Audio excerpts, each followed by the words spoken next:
قال المؤلف رحمه الله تعالى ونفعنا الله بعلومهم ربي زدنا علما نافعا وارزقنا فهما واسعا وعملا متقبلا برحمتك يا ارحم الراحمين.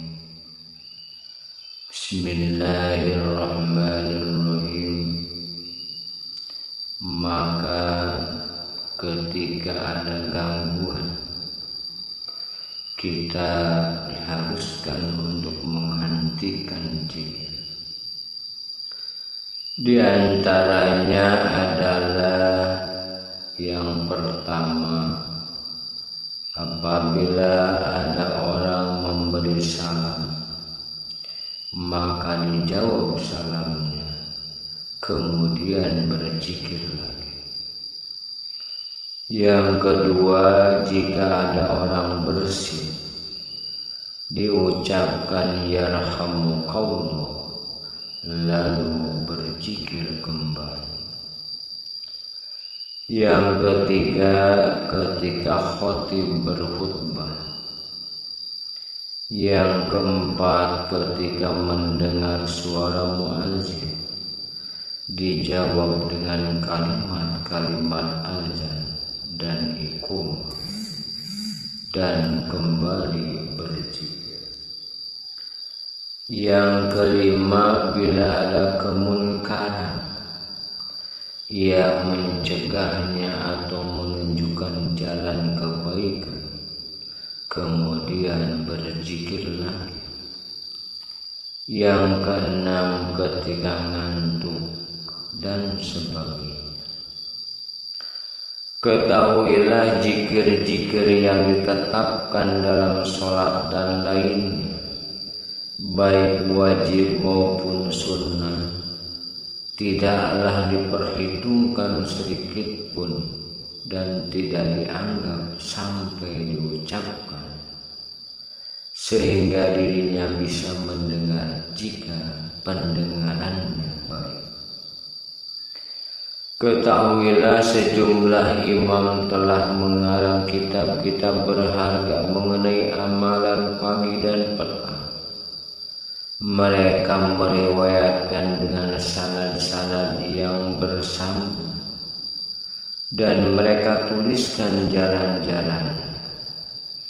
Di antaranya adalah karya Imam Abi Abdurrahman An-Nasai yang lebih baik dan bermutu adalah yang ditulis oleh Imam Abu Bakar bin Muhammad bin Ishaq As-Sunni.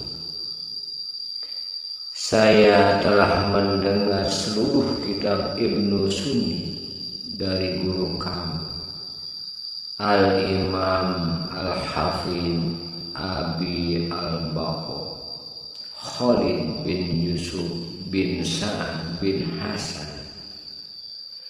Beliau berkata, diberitakan kepada kami oleh Al-Imam Al-Alamah Abu Al-Yaman Zaid bin Al-Hasan bin Zaid ibnu Al-Hasan Al-Kindi pada tahun 602 yang berkata, diberitakan kepada kami oleh Syekh Al-Imam Abu Al-Hasan Sa'du Al-Khair Muhammad bin Sahab Al-Ansori yang berkata, diberitakan kepada kami oleh Syekh Al-Imam Abu Muhammad Abdurrahman bin Sa'ad bin Ahmad bin Al-Hasan Ad-Duni yang berkata, diberitakan kepada kami oleh Al-Qadi Abu Nasr Ahmad ibn Al-Husayn bin Muhammad ibn Al-Qasam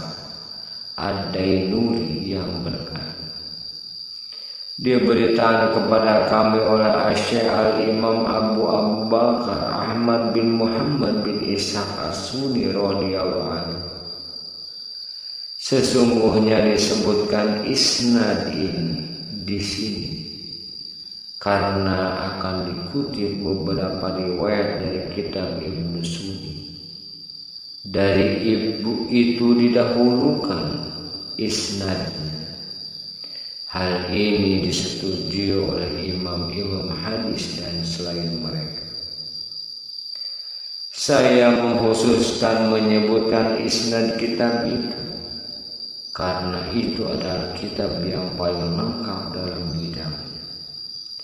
Hadis yang saya sebutkan adalah riwayat-riwayat sahih yang saya dapatkan dengan pendengaran yang bersambung.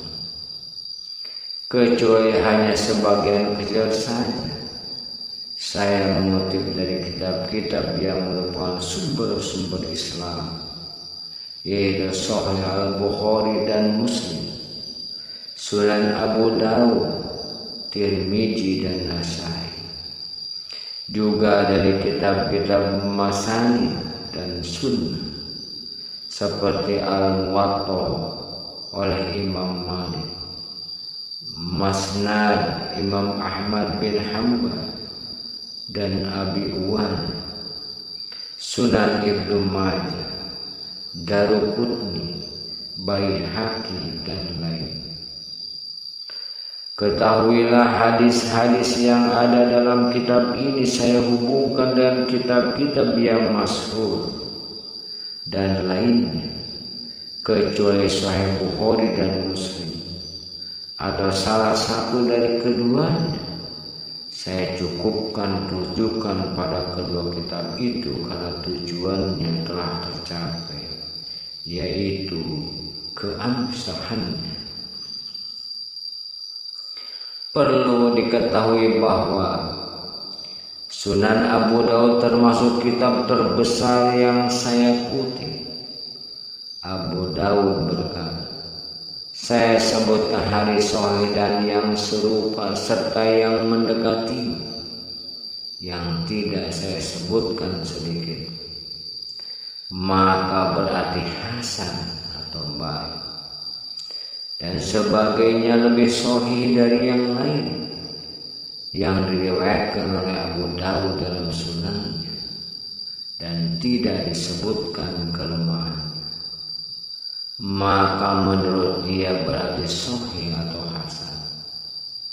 Dan keduanya dijadikan hujjah dalam berbagai hukum, apalagi dalam amalan-amalan utama.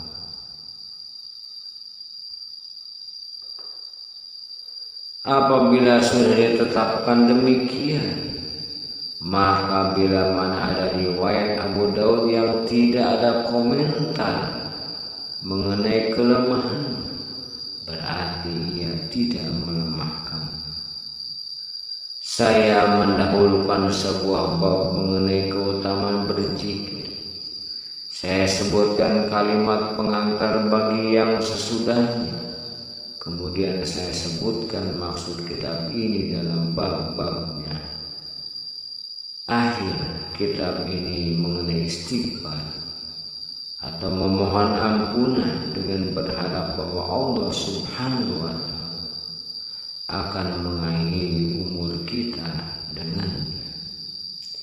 Allah lah yang memberi taufik kepadanya kita beriman, bertawakal dan menyandarkan diri. Allah Subhanahu wa Ta'ala berfirman, wala zikrullahi akbar. Sesungguhnya berzikir kepada Allah itu sangat besar pahalanya. Al-Quran surat Al-Ankabut ayat 45. Dalam firman yang lain, fazkuruni azkurukum. Ingatlah Allah, tentu aku mengingatkan. Al-Quran surah Al-Baqarah ayat 150. Dalam surah As-Saffat ayat 143 hingga 144, Allah menerangkan, falaula annahu kana minal musabbihina lalabisa fi batnihi ila yaumi yub'atsun. Kalau saja ia, Nabi Yunus, tidak termasuk orang yang bertasbih, niscaya ia tinggal di perutnya ikan hingga hari kiamat. Allah juga berfirman, yusabbihuna al-laila wan nahar la yaftarun. Mereka bertasbih di waktu malam dan siang dengan tiada berhenti. Al-Quran surah Al-Anbiya ayat 20. Diriwayatkan dalam Sahih Bukhari dan Muslim dan Abu Hurairah radhiyallahu anhu bahwa Rasulullah sallallahu alaihi wasallam menyebutkan, kalimatani khafifatan alal lisani sakilatani bil mizan habibatani ila rahman subhanallah wa bihamdihi subhanallahil azim. Dua perkataan yang ringan ucapan, berat timbangannya, dan disenangi oleh yang maha pengasih, yaitu subhanallah wa bihamdihi, maha suci Allah dengan segala puji bagi, subhanallahil azim, maha suci Allah yang maha agung.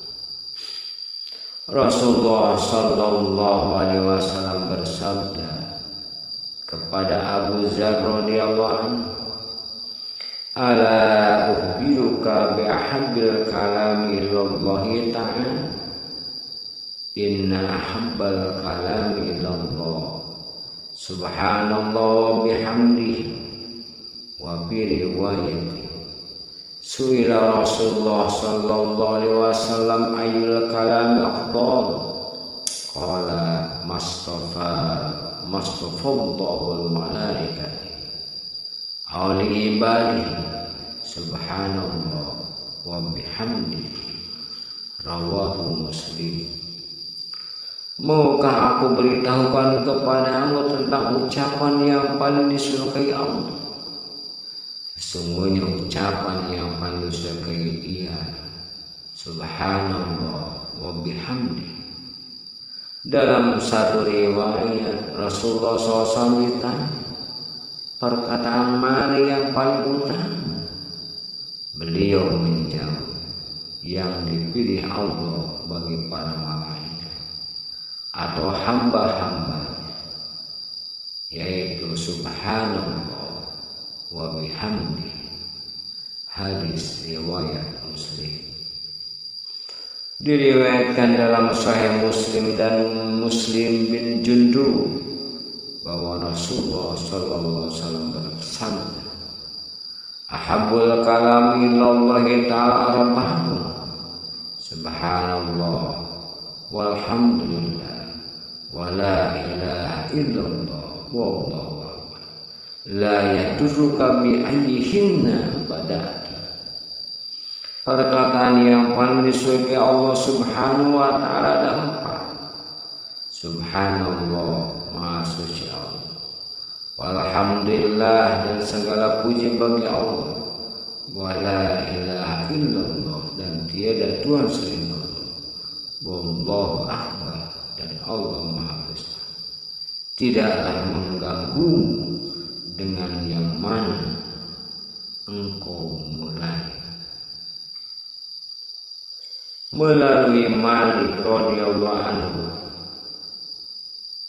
Muslim meriwayatkan sabda beliau, at-tuhuru satrul iman, walhamdulillahi tamla'ul mizan, wa subhanallahi walhamdulillah tamla'an, aw tamla'u ma bainas samawati wal ardh. Bersuci itu sebagian dari iman. Alhamdulillah itu memenuhi timbangan di air.